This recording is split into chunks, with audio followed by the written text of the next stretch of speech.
sahabat Hermina, ketemu lagi di podcast RS Hermina Pandanaran. Perkenalkan, saya Dr. Nisa, dokter umum di RS Hermina Pandanaran. Nah, di sini kita sudah kedatangan narasumber nih. Ada Dr. Etisa, dokter spesialis gizi klinik, konsultan nutrisi pada kelainan metabolisme. Halo Dr. Etisa. Halo dok, halo sahabat Hermina. Sehat ya dok ya? Alhamdulillah. Oke. Dok, hari ini kita mau membahas tentang gizi ya dok ya? Oke. Kalau dari gizi nih dok, kalau gizi seimbang itu maksudnya apa sih dok? Ya, ini memang banyak ditanyakan ya gizi seimbang. Jadi gizi seimbang itu seimbang saat sekali makan, itu ada karbohidratnya, ada sumber protein, sumber makanan yang berlemak, ada serat, ada vitaminnya. Jadi tapi kan kita makan tuh kan bukan hanya karbohidrat saja, jadi sekali makan harus sudah ada dalam satu rangkaian itu.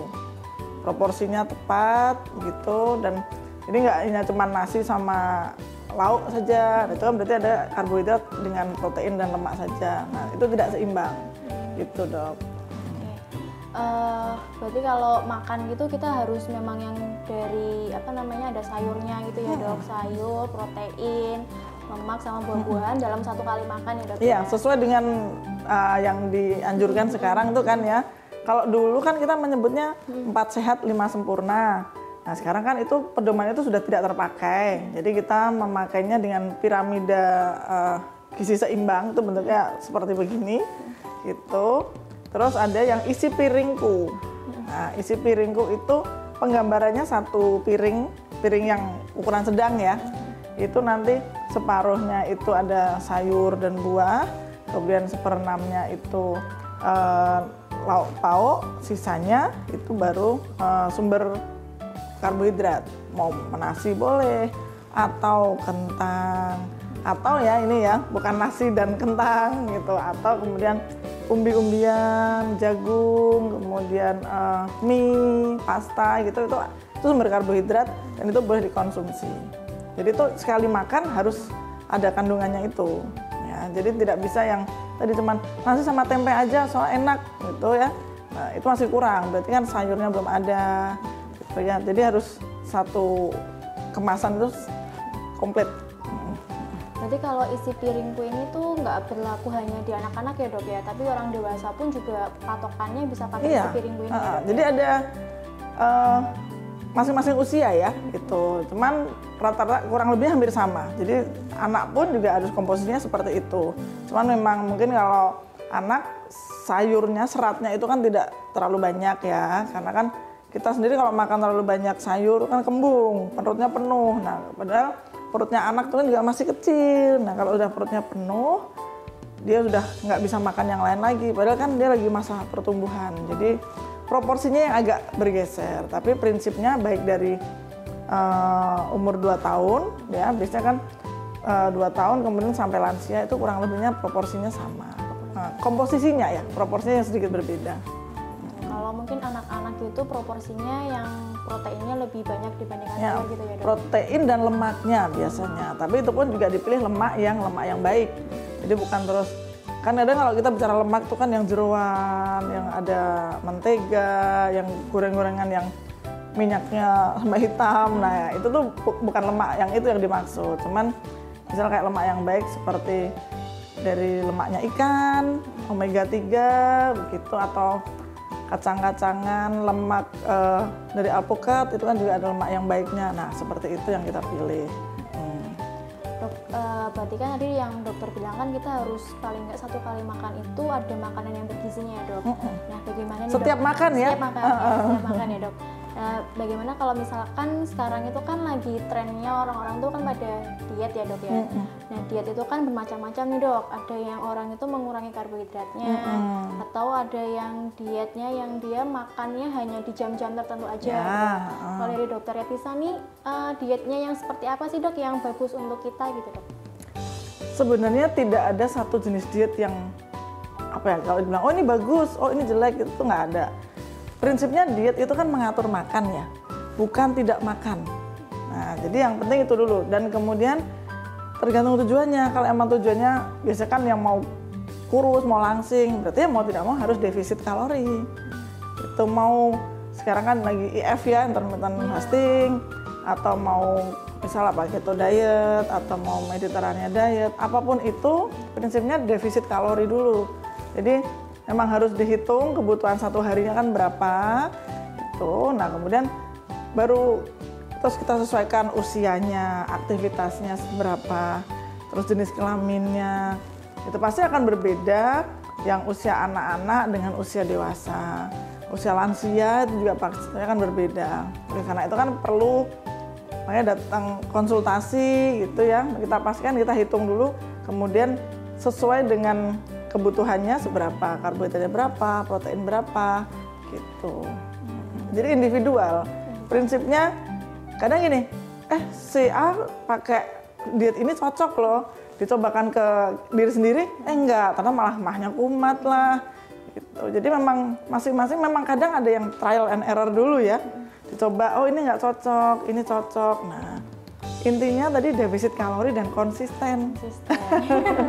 Sebenarnya gitu, kalau terus ada apa makan dikit imannya sudah goyah. Tergantung juga dari penyakit yang diderita juga ya, dok, itu juga berpengaruh. Betul ya. Selain itu kita mungkin juga bisa harus menyeimbangkan sama olahraga juga ya, dok. Jadi olahraganya yang teratur, jadi biar menurun dietnya membantu. Iya, jadi kayak yang itu pengganti 4 sehat 5 sempurna kan tumpeng gizi seimbang ya. Iya, bentuknya begini.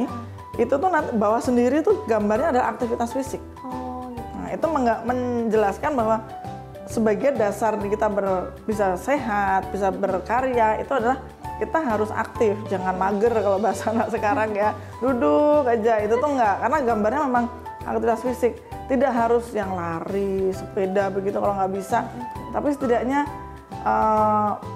untuk mungkin yang ibu-ibu di rumah gitu, nyapu, ngepel, itu sudah aktivitas, tapi memang ditambah dengan mungkin jalan bolak-balik dari depan belakang rumah gitu ya, terus jangan sedikit-sedikit pakai remote gitu, nah itu jalanlah sedikit. Nah itu aktivitas fisik ya. Kemudian minumnya juga harus cukup. Nah itu minum apapun minumnya tapi yang tidak manis. Mau pakai es boleh, mau hangat boleh, tapi yang tidak manis. Dok, kalau sebenarnya kalau orang diet itu tuh kita boleh ngemil-ngemil gitu nggak sih, dok? Kan kadang lapar ya, dok ya. Boleh ngemil-ngemil ya. Ngemil-ngemilnya tuh yang kayak gimana nih, dok? Yang bagus buat orang-orang diet, dok? Ini kan karena tadi bayangannya orang diet itu kan jadinya nggak makan mikirnya ya. Padahal lapar harus diet ya, dok ya. Diet itu mengatur makan, dan diet yang sehat, yang nyaman, yang aman itu sebenarnya 3 kali makan besar, jadi pagi, siang, malam. Kemudian di antara makan pagi dan makan siang itu ada jam snack, sekitar jam 9, jam 10. Itu kan kadang kita aja kalau pagi jam 9 tuh kayaknya pengen ngunyah gitu kan ya. Nah gitu, terus sore nanti jam 4 gitu tuh emang ada jam snack gitu. Nah cuman apa yang dimakan itu yang kita atur. Yang baik itu misal buah gitu ya, buah, dan buahnya buah potong, bukan yang bentuk jus. Karena kan dari buah itu kita dapat seratnya. Kalau di jus, walaupun dengan juicer pun itu banyak vitaminnya yang hilang. Jadi serat itu mengenyangkan, ya. Jadi mempertahankan kita kenyang sampai nanti menjelang makan siang, gitu. Nah kalau yang dimakan seblak, siomay, dianggapnya cemilan. Nah, boba ya, dok ya? Boba, itu kopi-kopi, nah kayak gitu tuh itu yang tidak tepat. Tapi kalau buah, kemudian mungkin apa ya kayak fit bar yang kayak gitu, karena prinsipnya dia biar memperlama rasa kenyangnya ya. Dan jangan khawatir diet itu jadi nanti mahnya kumat yang katanya gitu. Kalau prinsipnya misal jam 7 kita sarapan, jam 9, 10 ada snack, terus jam 12, jam 1 kita makan, jam 4 snack, jam 6, jam 7 makan besar, artinya hampir tiap 2 jam, 3 jam sekali kan ada isi makan. Nah, itu sahabat Hermina, tadi sudah dijelaskan oleh Dokter Etisa mengenai diet-diet dan mengenai jadwal makan juga. Jadi kita harus menghitung jumlah kalori harian kita itu yang dibutuhkan adalah berapa. Nah, itu tetap harus dihitung ya.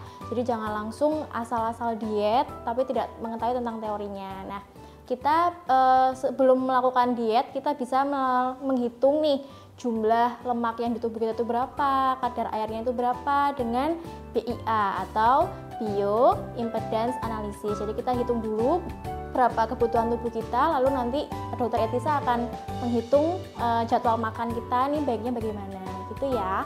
Nah, dokter Etisa praktek di Rumah Sakit Hermina Pandanaran di hari Selasa, Rabu, Kamis jam 16 sampai jam setengah 6 sore ya. Pendaftaran dapat melalui mobile aplikasi Halo Hermina atau melalui call center di 1500488 atau melalui website kami di www.herminahospitals.com. Stay healthy sahabat Hermina.